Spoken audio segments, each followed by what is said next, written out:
welcome to Tabletop Gaming. My name is Charlie. I'm Chris. And today we're going to talk about foul play. Now this is a question of what do you do when you're a murder mystery events company and you're putting on these beautiful performances all of the time and creating mystery and intrigue and then the pandemic hits and you can't go socialise with anyone and you can't create these beautiful, fantastical settings. Yeah. So what do you do? There's only one thing you can do, I think. Just the one? Yeah. Go on. That's make a card game. Ah, this was perfectly what they thought too. And the outcome of that is foul play. Just as a disclaimer, this is a paid-for video. We're going to talk about how to play, but any opinions we voice during it are our own. Now, just to note as well, there is a review of this inside the magazine, which was completed before the video. Let's set the scene. Hark back. I'm harking. I love hark back. Hark back to Edwardian England. And for any murder mystery, you're going to start with a murder. Yes. This time it's the Lord of the Manor, and only the people that were inside the manor at the time can be considered as suspects. So we've got a whole crew of servants that we believe could have murdered the Lord of the Manor. The butler did it, or maybe not. Quite possibly. It could easily be the butler. I don't think we should go in with that logic because you're supposed to find the evidence to check. That's butler prejudice, isn't it? Butler prejudice. It's rude. It's. You should really assess these things. I need to check my butler privilege. Check your butler privilege. So, this game comes in two parts. You can play as a good cop, which means you're finding the actual evidence that is there and then looking to accuse someone of having completed the murder. And in theory, you find the right person. Yeah. There is also bad cop, which personally is my favourite one, which is there are tons of evidence and you just need to find someone that fits it. You are framing someone for the murder. They may or may not have done it, but you've got evidence that points their way. It's a complete stitch-up. It's a total stitch-up. It's also a little bit quicker, I find, because you're just trying to collect everything as quickly as possible, whereas the other one is a little bit more, I think, serious. But they both play really well. Yeah. So, with that, would you like to know how to play? I'd love to know how to play. Charlie, how do we play How do we foul play? Okay, let's start with good cop. So, we take these out. You have, of course, your instructions, and they are lovely and simple. This is basically all you need to get playing, which is pretty impressive when you think it's only 4 cards. Then, just to show you, these are people you're going to be accusing. Who of these is the murderer? Oh, do you want me to answer that question? Yes, absolutely. I would like your where estimation is straight the away. Butler? Is there a butler? I think this guy's the butler, right? Yes. Yes, absolutely the butler. So you reckon it's going to be him. Not that this has any meaning at this stage, No, but not at all. I don't know who it'll be. Do you know what? I'm going to find the evidence to find out because I'm a good cop. Yeah. So, for setup, what you're going to do is you're going to pull out all of the evidence cards initially. Now, these are going to be hidden within your deck. So we start with the deck, and you can see that even though these are evidence cards, they're backed with different colours, which means they're going to hide in your deck. You're going to be searching for these. And when we spin the round, we have evidence A, B, and C. So for good cop, you're only going to take one of each, and you're going to shuffle them into the deck. So if we take out one of each colour, now the rest of the evidence goes back into, I was going to say the box holder? Yeah. I think it's in the box. Box, we'll call it a box. I It's a think little box. It's a little box. Pop it in the little box. Petite box. So, with those to one side, we shuffle these 3 into the deck itself. And then throughout the game, we're then going to be trying to find those cards. So you're shuffling your evidence cards in and making sure those character cards that I pulled out earlier are also included. Now, with that deck, you're going to create your crime scene. So what went wrong? Let's pop those out. Now, nice and easy, those are a 3x3 grid. Do we know what those are? No, it's a mystery. Oh, yeah. It's a mystery. And next to those... That's why we have to investigate. That's why we have to investigate. So, you need some cards, I do believe. I'm going to give you 5 cards for your hand. I will take 5 of my own. I can count.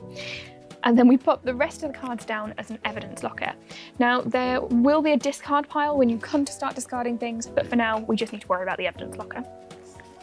Now, your hand is going to give you different things that you can do each turn. So, for example, if I use a crime scene card, that allows me to swap one of my cards from the crime scene. So I'll go, okay, I don't need this one, but I'm going to take a risk and try and take this one. I can see Charlie's hand, and it looks quite good, actually. You're not supposed to see where I had that. That's cheating. He's a bad cop already.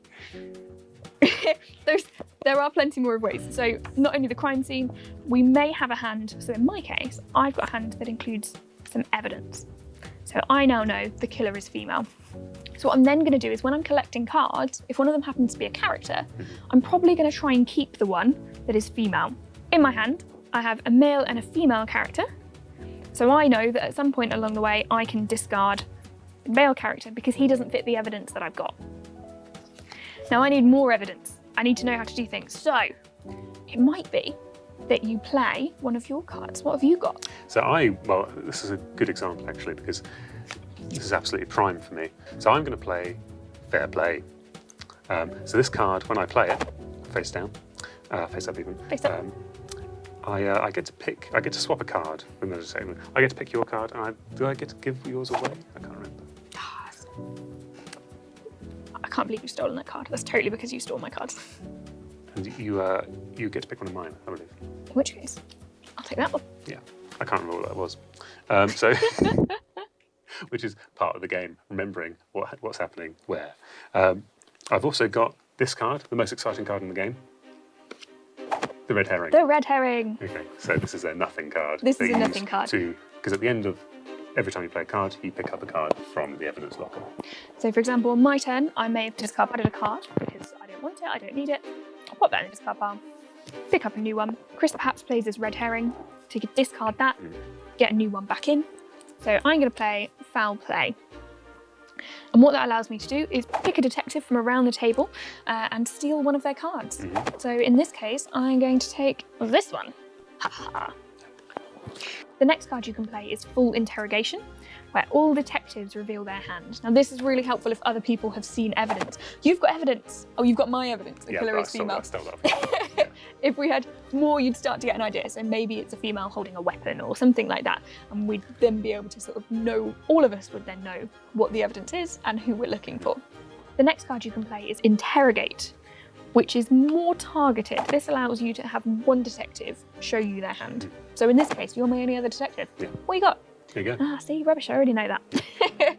So the last option is the block card. Now that's going to prevent you from playing your card. Do you want to try and steal one of my cards? I can say no. Absolutely. No, you can't. Yeah. Blocking you. And then both cards then get discarded. That's right. Now, all the while, I'm still searching my hand. I'm still looking for more and more of those evidence cards so that I can then accuse someone. Now, I don't need to have the evidence cards in my hand to do so, but I do need to have the person I believe is the culprit. Once I've gathered that, I will then say, I have found the murderer. Dramatically place it down. And then I could block that if I wanted to. You could, in which case... you'd have to hold on a turn. I'd have to wait another turn to try and get there in the hope that you haven't got someone that you believe is the murderer that you would like to accuse. And how do we know whether you're right? Let's say I haven't blocked you. Well, we check. We'll have a look through. We'll find the evidence and see if I'm correct. And it might be, if I've got something wrong, I'm going to lose. If you're playing with multiple people, you can then continue to play through. In a two-player game, that declares you as victor. It's game over. Game over. Yep. So you want to be tactically using your cards here to basically steal evidence of other people, or when you're getting involved in the crime scene, maybe hiding things that you know into the crime scene that other people either pick up because it's a red herring or something, and you think you've kind of tricked them, or you want to sort of basically discard the piece of evidence that you're trying to kind of hide, really. That's a great tactic, because you have the crime scene cards, but then potentially you're more likely to use the evidence locker, or I found that games we played is hiding the evidence in there is pretty good, because then they've got to pick the right one to get there. Yeah, that's right. Good plan. New tactics. New games. Just bury it. Yeah. The crime scene. Which sounds like we're being bad cops already. Speaking of which, let's have a chat about how we play that one instead. So, bad cop, slightly different rules. If you remember, we put some of those cards away for good cop. We're going to take those straight back out. And now you are playing with all of the cards that are in the deck. We'll give those a quick shuffle. Whilst I'm dreadful at shuffling, hopefully this will do a good enough quick job to show you how it works. And then what we're going to do is we're going to lay out our crime scene once again, exactly the same as before. It's going to be a 3x3 grid.